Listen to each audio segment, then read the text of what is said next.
अब देखो, आपने चैप्टर 4 जब अपना मुगल एम्पायर पढ़ रहे थे तो उसमें आपने देखा था कि जो औरंगजेब था, जो लास्ट पावरफुल मुगल एम्पायर था, उसकी पूरी जो पावर थी, मिलिट्री पावर और फाइनेंशियल पावर, वो क्या हो रही थी, खत्म हो रही थी। क्यों? क्योंकि वो लॉन्ग टाइम तक युद्ध में फाइटिंग कर रहा था साउथ इंडिया के देशों के स्टेट्स के साथ। डेक्कन में उसकी बहुत लॉन्ग वॉर चली थी। इसकी वजह से उसकी मिलिट्री और फाइनेंशियल रिसोर्सेज खत्म हो गई थी, यानी कि जो पावरफुल था उसके ये सारी रिसोर्सेज खत्म हो रही है। तो वो तो खत्म हुआ, ठीक है, उसके रिसोर्सेज खत्म हुए। उसके बाद जो उसके उत्तराधिकारी आते हैं, उसके जो सक्सेसर्स आते हैं, उनकी जो काम करने की एफिशिएंसी थी, जो उनका एडमिनिस्ट्रेटिव एफिशिएंसी थी, एबिलिटीज थी, वो बहुत ज़्यादा कमज़ोर थी। उनका कंट्रोल नहीं था अपने उसके जो मनसबदार होते थे, एडमिनिस्ट्रेटर्स होते थे, उसके ऊपर, ठीक है। और स्थिति यहाँ तक बन गई थी कि नोबल्स अपॉइंटेड एज गवर्नर, जो कि मुगल एम्पायर्स, लेटर मुगल्स थे, उनके राज्य में जो रहने वाले नोबल्स होते थे, सामंत होते थे, नोबल्स होते थे, गवर्नर्स होते थे, ठीक है, और मनसबदार होते थे, ठीक है। अब यही नोबल्स जो थे, ये नोबल्स जो है अब इन गवर्नर्स को चूज करने लगे, जबकि गवर्नर्स को चूज करने का काम राजा का होता है, लेकिन लेटर मुगल्स इतने पावरफुल नहीं थे। क्लियर? तो गवर्नर्स चूज करने लगे तो पावरफुल कौन बन रहा है? ये नोबल्स बन रहे हैं, ठीक है, क्योंकि ये लोग। उसके बाद क्या होता है कि अब यही जो नोबल्स थे, एक तो ये लोग अपॉइंट करने लगे गवर्नर्स को, गवर्नर्स यानी सूबेदार को, हर एक स्टेट्स में सूबेदार की जरूरत पड़ती है ना। तो इससे क्या होता है कि पूरा का पूरा जो रेवेन्यू पावर है, जो टैक्स कलेक्शन का पावर है, जो मिलिट्री एडमिनिस्ट्रेशन, एक गवर्नर का काम क्या होता है? गवर्नर क्या काम करता है राज्य में? जैसे कि आज आप देखोगे ना, हमारे राज्य में गवर्नर होते हैं जो हेड ऑफ द स्टेट होते हैं, और सीएम होते हैं जो पूरे काम को करते हैं, एग्जीक्यूटिव होते हैं, और गवर्नर जो होते हैं वो काम को वो हेड होते हैं, हेड ऑफ द स्टेट होते हैं, नॉमिनल हेड होते हैं। ठीक वैसे ही मुगल एम्पायर्स में भी अलग अलग प्रांतों में, प्रोविंसेस में गवर्नर अपॉइंट करते थे। तो वो राजा ना करके वो करता था कौन? जो आपके नोबल्स होते थे, जो राजा के नीचे होते थे। तो ये लोग बहुत पावरफुल हो रहे हैं, ठीक है। अब यहाँ पे गवर्नर सूबेदार कौन होते थे इसके बारे में लिखा है, इसके काम के बारे में, कि जो रेवेन्यू और मिलिट्री एडमिनिस्ट्रेशन डील करते थे, ठीक है। अब क्या हुआ कि अब इनके पास पावर बढ़ रही है, नोबल्स पावरफुल हो रहे हैं। फिर धीरे धीरे आप देखोगे कि जो राज्य को पीरियोडिक रिमिशन, यानी राज्य को जो पहले टैक्स मिलता था, रेवेन्यू कलेक्शन करते थे, अब वो धीरे धीरे कम होने लगा। क्यों? क्योंकि ये नोबल्स अपने पास बहुत सारे रिसोर्सेज जमा करने लगे। भाई जब राजा ही पावरफुल नहीं है तो प्रजा तो उसका फायदा उठाएगी ही उठाएगी, ठीक है। तो ये रीजंस थे। एक रीजन ये भी है कि पीसेंट्स और जमींदार जो थे उनका रिबेलियन बहुत ज़्यादा बढ़ रहा था हिंदुस्तान में। किसान और जमींदार अपने आप में विद्रोह कर रहे थे, ठीक है, नॉर्थ और वेस्टर्न इंडिया में। और वो लोग क्यों कर रहे थे? क्योंकि टैक्स बहुत ज़्यादा राज्य में बढ़ता जा रहा था, टैक्स बढ़ रहे हैं, तो ये किसान जमींदार ये सब आपस में लड़ रहे हैं। तो पूरा हिंदुस्तान क्या हो रहा है? टूट रहा है, हिंदुस्तान ब्रेक हो रहा है। समझ में आया? फिर क्या होता है? तो इस तरह से करके ये जो नोबल्स थे ये अपने पावर को स्ट्रॉन्ग करते हैं, ठीक है। इधर जो मुगल अम्पायर जो औरंगजेब था, औरंगजेब के साथ क्या होता है? उसकी तो डेथ हो जाती है 1707 में, ठीक है। तो फिर क्या होता है? The Mughal empire after Aurangzeb were unable to arrest the gradual shifting of political and economic authority. अब क्योंकि जो मुगल अथॉरिटी है, वो प्रांतों के गवर्नर के पास जा रही है, सरदारों के पास जा रही है, लोकल चिफ्टेंस के पास जा रही है, दूसरे पावरफुल ग्रुप्स में जा रही है। क्या जा रही है? मुगल अथॉरिटी जा रही है। क्यों जा रही है? क्योंकि किंग एम्पायर पावरफुल नहीं है, जितने भी औरंगजेब के बाद वाले थे, है ना। तो इसके अलावा एक और सबसे बड़ी प्रॉब्लम हिंदुस्तान में, अपनी इंटरनल प्रॉब्लम तो थी ही, ईरान का जो रूलर था, ईरान का जो रूलर नादिर शाह था, उसने भी दिल्ली पे अटैक कर दिया उसी टाइम। देखो बाहर से अटैक तब होता आपके भीतर ही देश में लड़ाई हो रही है, आपके भीतर यूनिटी नहीं है, तो बाहर के लोग उसका फायदा उठाएंगे। नादिर शाह ने देखा कि हिंदुस्तान में बहुत गड़बड़ी चल रही है। Nadir Shah set and plundered the city of Delhi, Delhi को लूटा इन 1739, और यहाँ से बहुत सारे वेल्थ जो रिसोर्सेज थी वो लेके अपने देश चला गया, ईरान चला गया। कौन था ये? नादिर शाह था। Nadir Shah was a plunderer who attacked in 1739 Delhi. उसके बाद एक दूसरा प्लंडर आया जिसका नाम था अहमद शाह अब्दाली। ये अफगानिस्तान का रूलर था और इसने इंडिया में 5 टाइम्स आकर के प्लंडरिंग की है। 5 बार इंडिया आया है, 1748 और 1761 के बीच में, ठीक है। और ये आकर के पूरा इंडिया को, भारत को पूरा अच्छे से लूट के गया है। अब उस समय जो देश का जो दिल्ली का मुगल रूलर था वो था अहमद शाह। अहमद शाह जो था ये उस समय देश का रूलर था, मुगल रूलर। समझ में आया? अब आप ये देखेंगे कि नादिर शाह जब दिल्ली पे अटैक करता है तो उसके बारे में एक सोर्स है, ये नादिर शाह है, घोड़े पे बैठा हुआ है।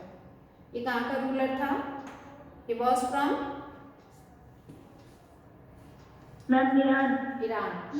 और ये घोड़े पे बैठा हुआ ये रूलर जब दिल्ली पे अटैक करता है, टाइम पीरियड क्या था? 1739। तो यही रूलर यहाँ पे लिखा है कि 60 lakh of rupees and some 1000 gold coins, nearly 1 crore gold were, मतलब 1 करोड़ रुपए उस जमाने में, समझ रहे हो ना, 1739 के आसपास, जो कि 50 करोड़ वर्थ ऑफ जेवल्स, इतने करोड़ गहने, most of them unaware in the world and the above included peacock throne. आपको पता है कि यही जो पूरा का पूरा था, ये सब ले जाकर नादिर शाह ने एक वो बनवाया था, जो हमारे शाहजहां थे, मुगल एम्परर थे शाहजहां जो था, तो वो उसने एक पीकॉक थ्रोन बनाया था।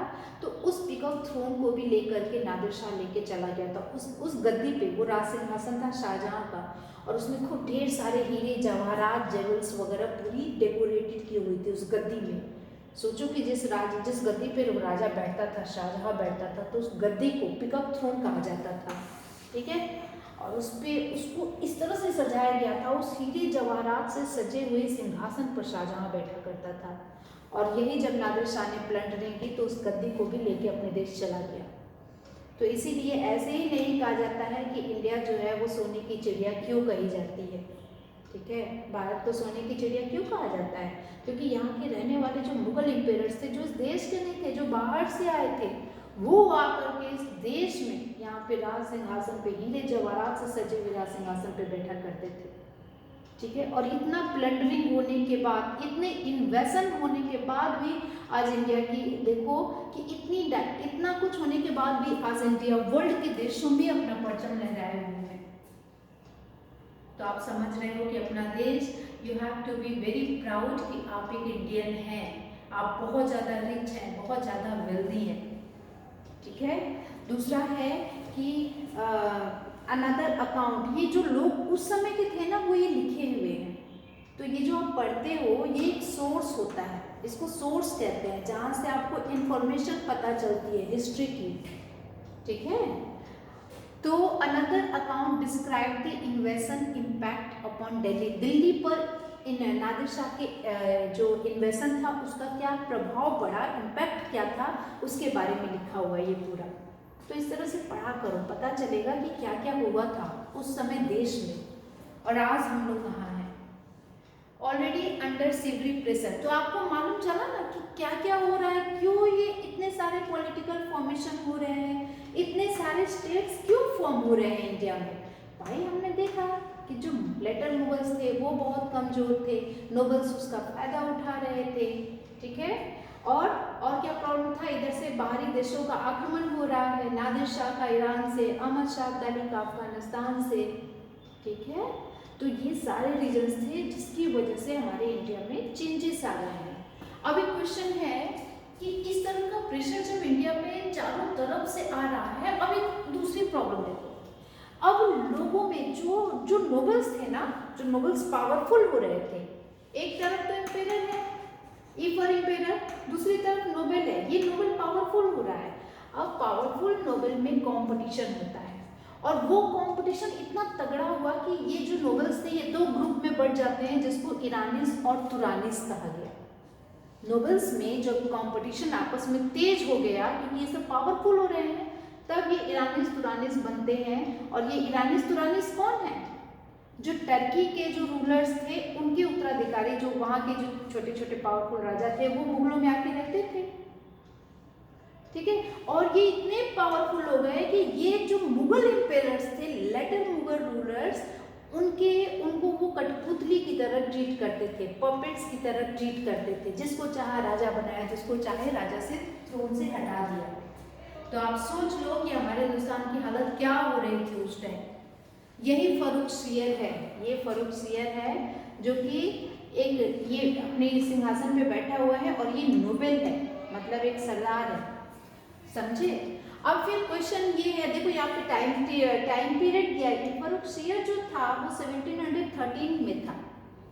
आलमगीर सेकेंड ये दूसरा लेटर मुगल रूलर था। तो आपको यहाँ पे क्या करनी है, जो लिस्ट है लेटर मुगल रूलर्स की, उसकी लिस्ट आप बना लो अपनी नोटबुक में और मुझे उसको बना के रखो। और ये टाइम पीरियड भी देख लो, अहमद शाह अब्दाली है, शाह आलम सेकेंड है, ठीक है।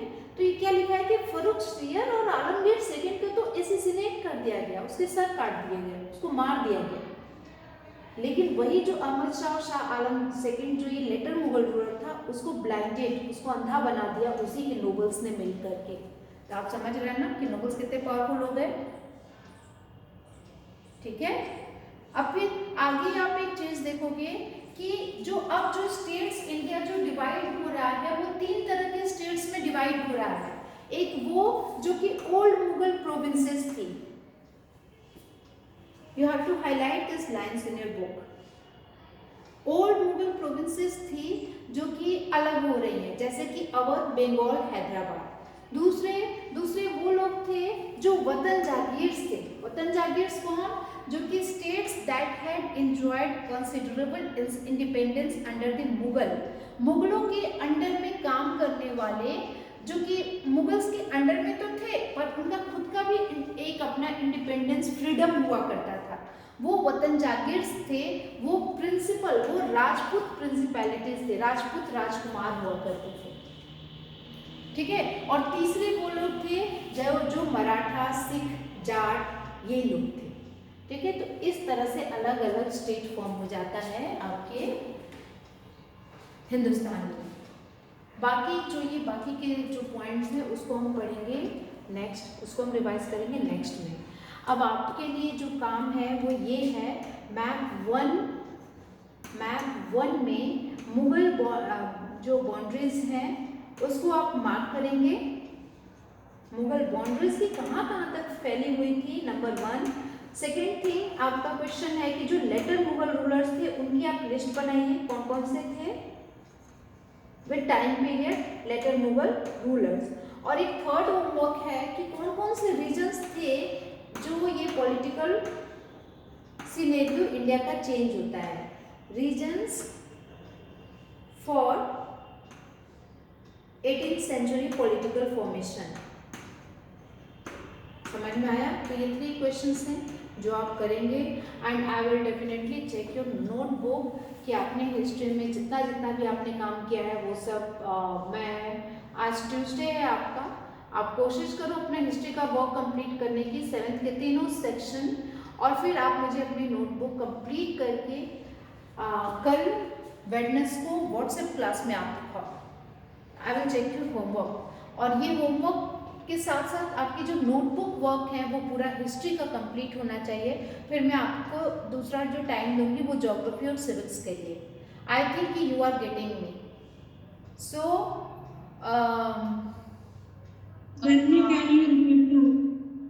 Any problem you have?